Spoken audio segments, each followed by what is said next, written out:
Hi everybody, welcome back to Geezer Rider. This segment is going to be on what I refer to as objectification.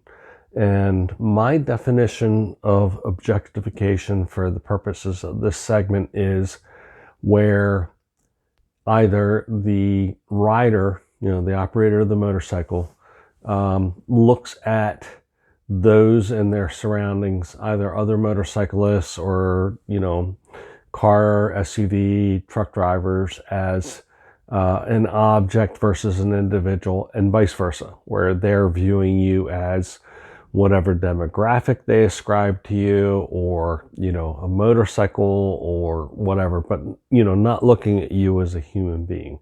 So, not to get too morbid, I try not to be too heavy-handed on the PSAs and such, but the skull and crossbones is here for a reason, because that is the ultimate result of a gross misunderstanding of what's going on. So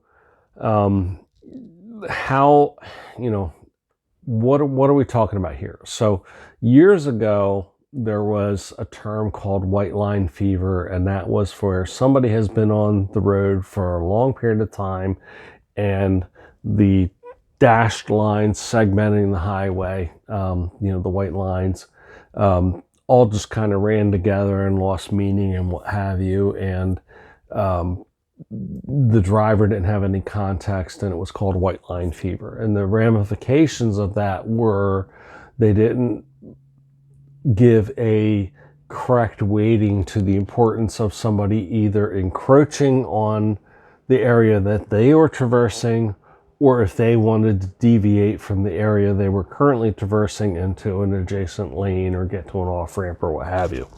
So, obviously, you could run somebody off the road, they could run you off the road, etc. So, why I'm bringing this up? So right now this video is being recorded in October of 2020, and the world's on fire.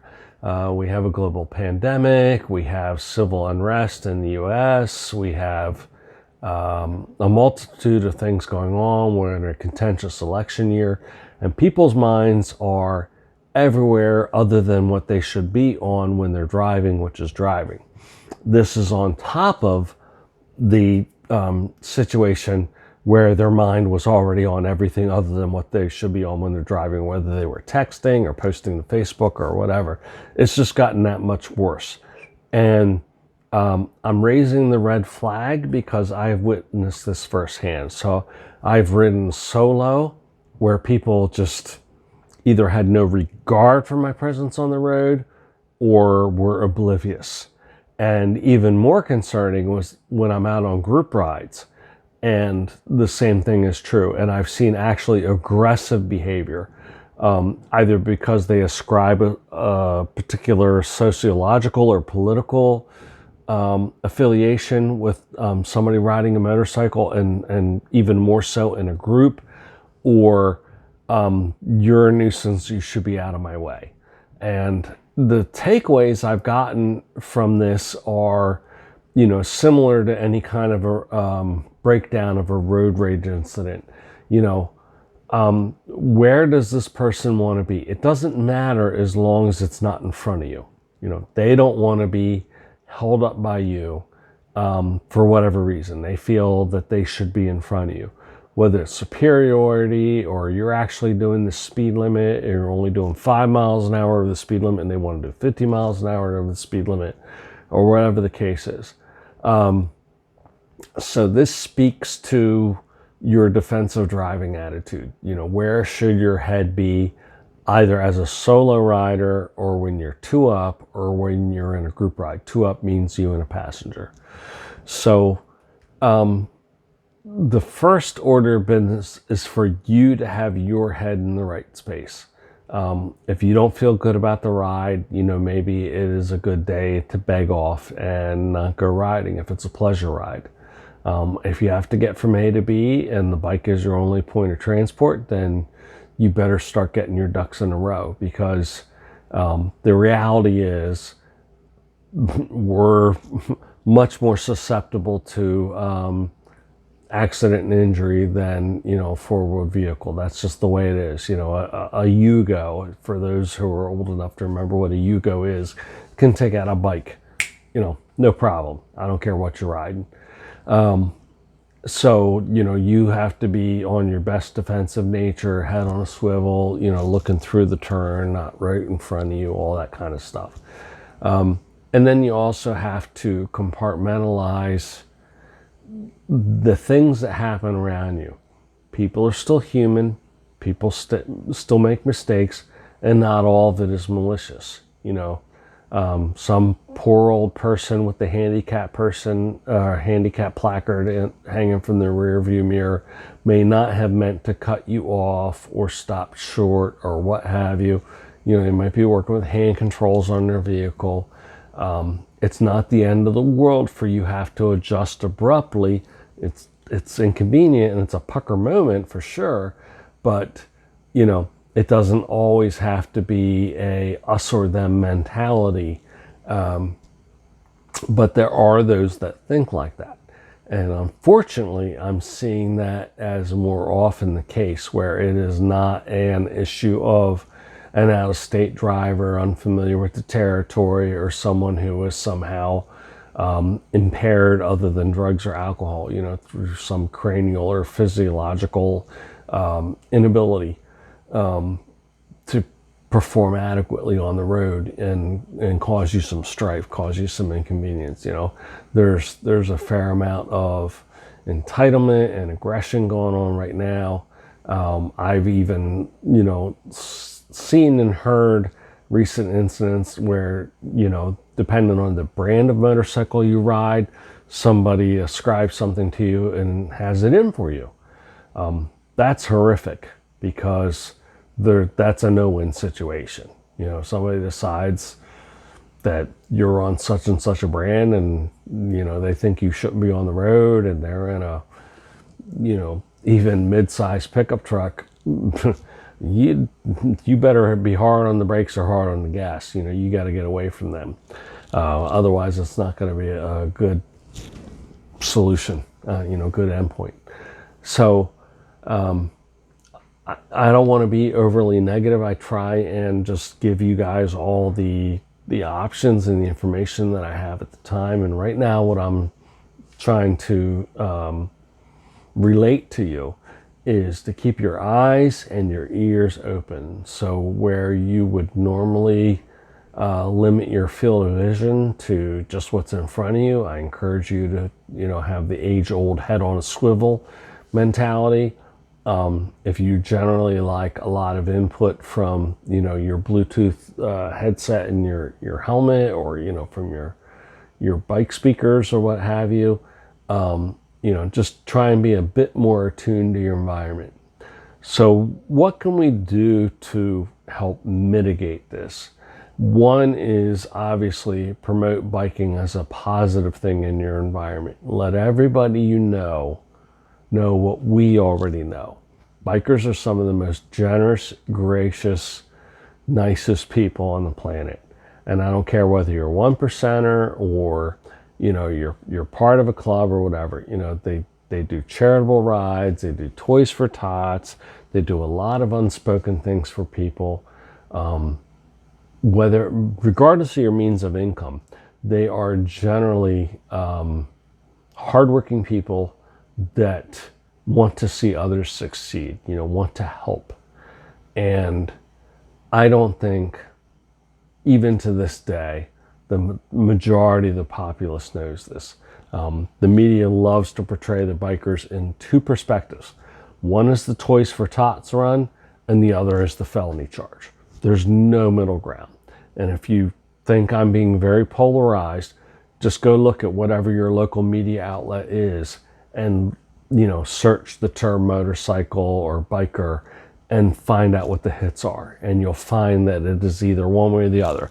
It's either, you know, they went to the pediatric hospital and did a hero run, or, you know, they were caught up in some kind of bar brawl or something like that. So when someone wants to speak with you and have a frank discussion about motorcycling, you know, bring up what the biker community does for local municipalities and even larger municipalities. So when you go to a rally, you know, what a lot of people don't realize is bikers spend more money than anybody. We need lodging, we need food, we need entertainment, we need everything. You know, there are a couple guys that pack everything on their bike and, you know, are completely autonomous, you know, self-sufficient. They don't even buy a bottle of water anywhere, you know, and that's cool.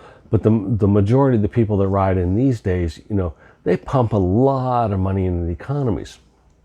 And while it has become politically correct to cancel motorcycle related events, the vendors and the merchants and the restaurant owners in the municipalities have realized just exactly what it is we spend in their communities.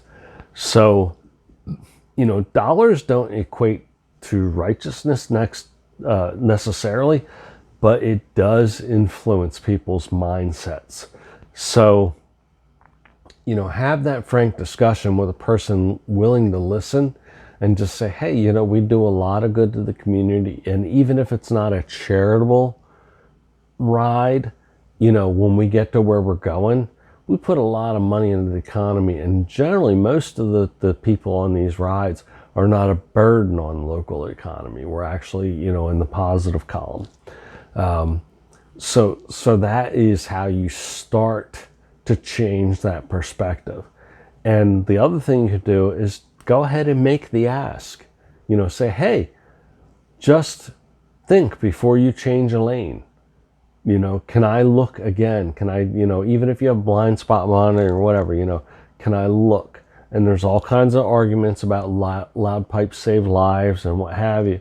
But, you know, listen, look, think, you know, is there a bike around? And generally, you know, I don't know, most of the people I ride aren't about asserting dominance. They're just trying to get from A to B unharmed, right?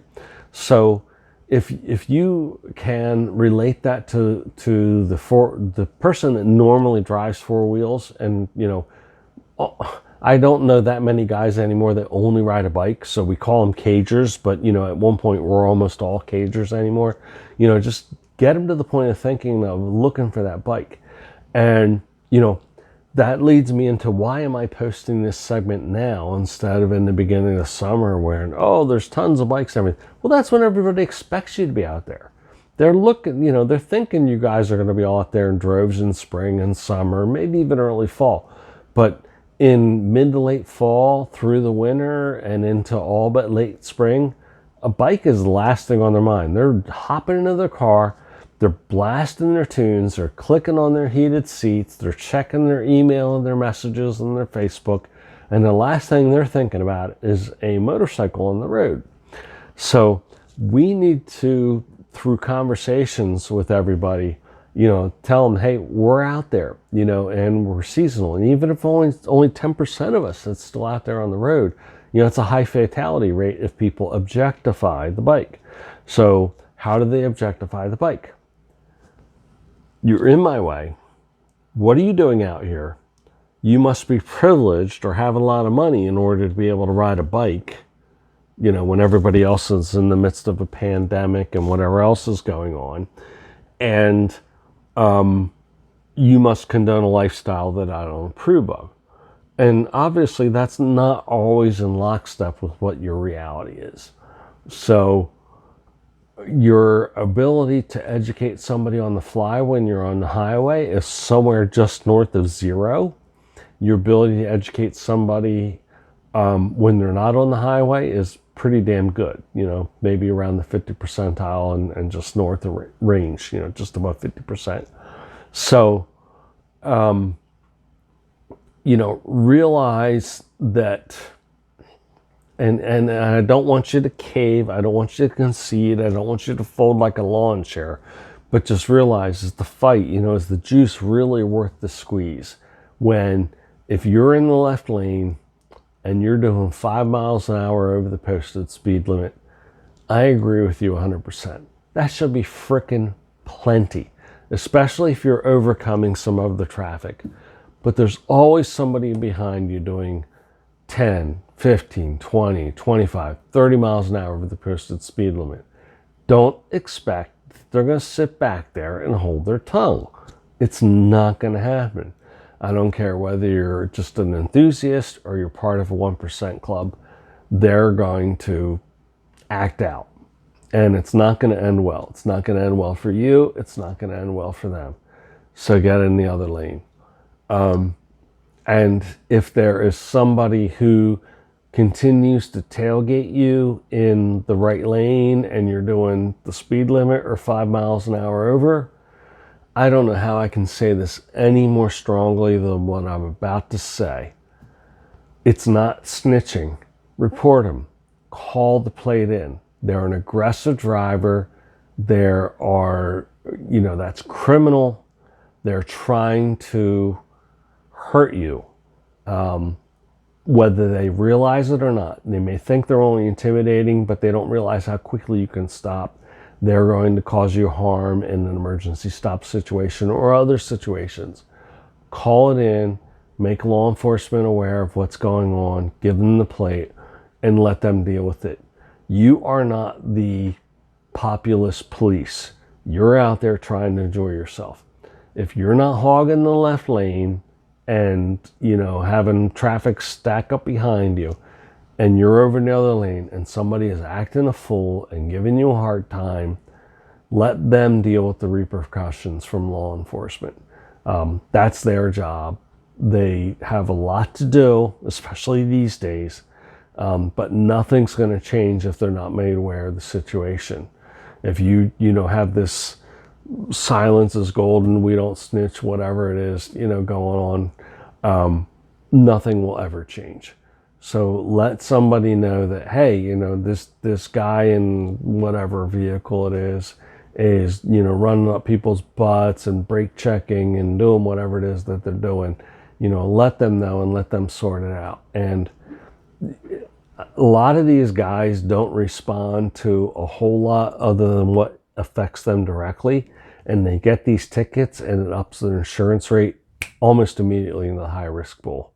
Trust me, that gets somebody's attention. When your insurance rates double in a month from $600 a year to $1,200 a year, or $1,800 a year, or $2,000 a year, you figure out, something has to change pretty damn quick. And the insurance companies don't put up with a lot of nonsense. So that is something else you can do. Depending on your belief system or your value system, if you don't want to do that, then double back to the education thing and let everybody else know to look out for you. So I've always found it ironic that the highway authority in my local area has PSAs and, late spring and early summer, watch out for bikes, whatever, and they'll put up a thing, hey, bikers beware, we graded this road up ahead, it's all scabbled up and grooved and whatever. But off season, they say nothing. And what I've seen is, especially during this pandemic, again, we're filming this and, recording this in the fall of 2020, as more and more people are getting out to ride, and they're actually trying to extend their riding season because there's so fewer things they can do because of the pandemic. So, being out on a bike is a social distance equation from the get-go. So they're looking towards doing that even later into the season or even earlier into the spring than it might have been otherwise. So again, we'll get back to my working definition for objectification for the purposes of this segment. So that is where you, as the operator of the motorcycle, objectify the environment or the operators around you as not human beings, but they're driving as such and such, so they must be this or they must be that, or, oh, they're going to be cautious, but they're going to be wild. Just assume everybody's going to be wild. And on the other end of the spectrum, think about how other people are thinking about you, their objectification. First of all, they're egocentric. They're not, a lot of them aren't even thinking about you. They're not even putting a moniker or title on you, or, you know, casting aspersions on you, or gratitude, or, you know, awards or anything. And those that are, you know, they might be looking down their nose at you. They might be saying, oh man, I wish I was out on my bike. You know, you just can't know. So what I would advise you to do is take the lowest common denominator, adjust your riding accordingly so you can continue to enjoy your ride. I'm not pointing out all this to diminish your riding experience or make it be a negative riding experience. Conversely, I'm trying to give you the tools to change it on and go forward. And as things are right now, make adjustments so that when you ride right now, you can turn it into the best riding experience as possible. I invite your comments and your suggestions, especially for any follow-up segment on this subject matter. Please remember that if you subscribe, you know, you'll see additional postings from this channel. And if you like it, you know, I'll know that this is content that's important to you. And, you know, you'll get the alerts when new videos come out when you subscribe. Thanks. Ride safe. Namaste.